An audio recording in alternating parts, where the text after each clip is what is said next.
All right, Brendolyn, you want to unmute yourself and... Yeah, I'm not sure I remember my questions, but I'll give it a shot. The first one was, and I was, from my sabbatical and everything, I was trying to catch up because I missed the first two calls, and look at some of your other videos. And it seemed like you were distinguishing between the Sunday offerings versus people who give automatically. Okay. And you were saying that if you can get the sort of like the operations, if you will, funded by people on automatic giving, then Sunday offering can be what you give as source.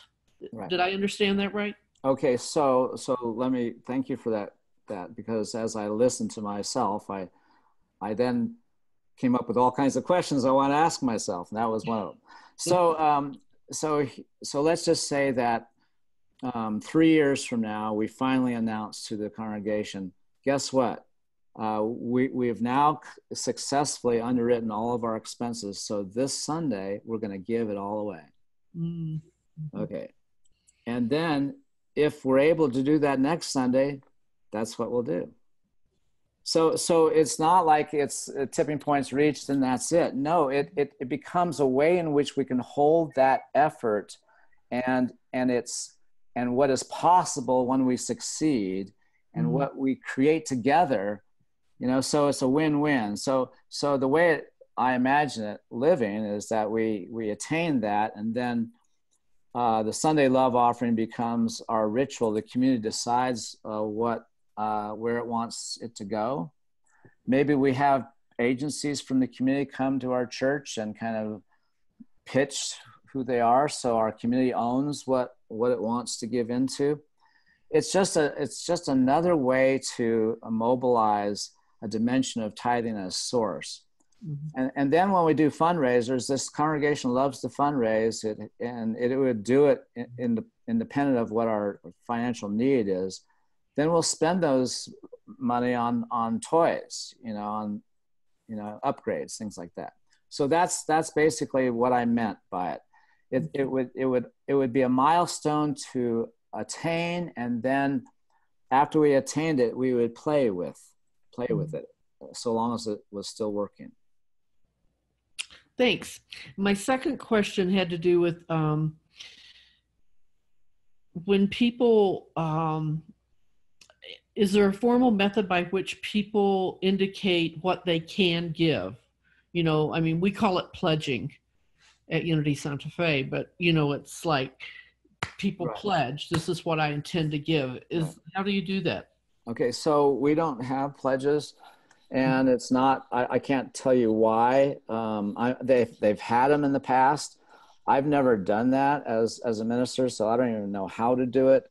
I could find out, and but so here's the thing. I'm feeling the call to move away from some of the traditions that bind us to the minister-centric, pastor flock kind of brand.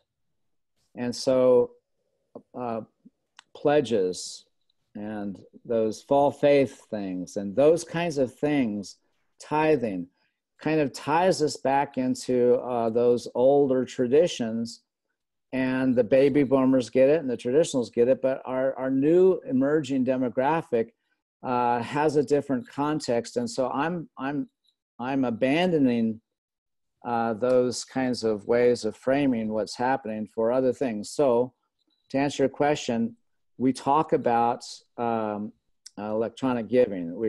We push one avenue, and that is the Tithely app, tithe.ly. Tithely is a website, and it's a vendor of an app that we use. There's many different applications that are for church purposes. This one I happen to like, and my clients use it. And so anyway, when new people join the church, we ask them to tell us what we can count on, and to make it automatic with the Tithely app, because it gives people the flexibility of controlling their own giving.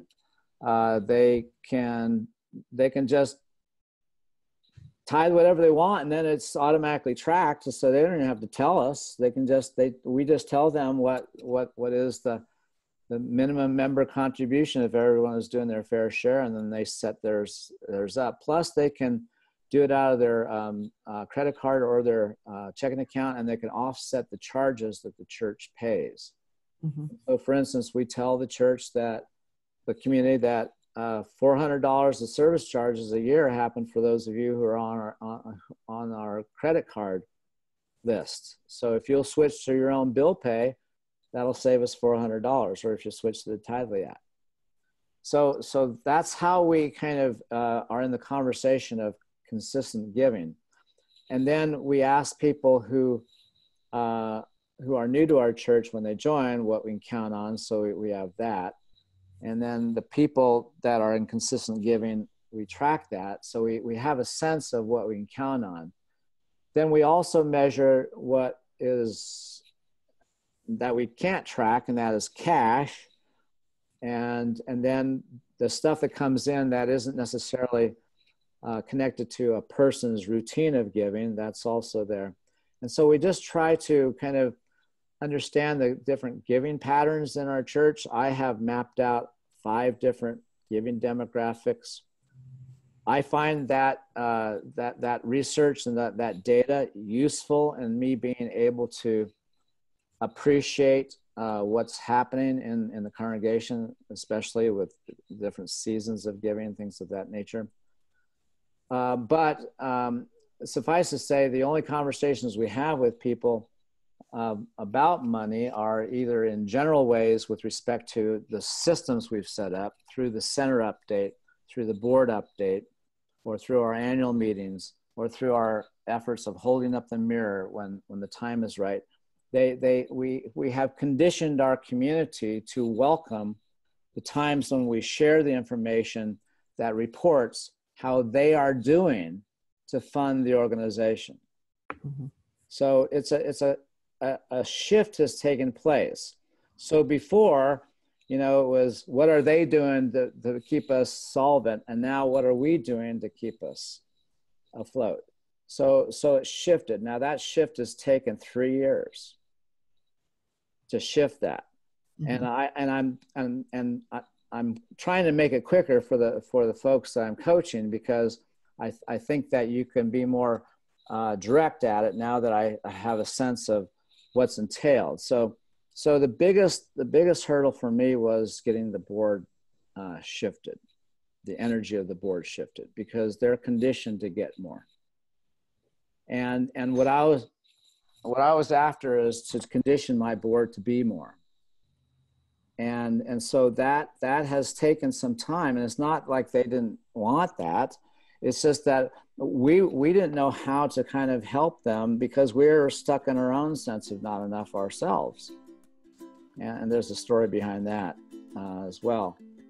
It's one of these days I'll tell that story. But so we've arrived at a place now where the board is committed to and understands that our shift out of not enough is not about getting more, but about cultivating the value of ownership.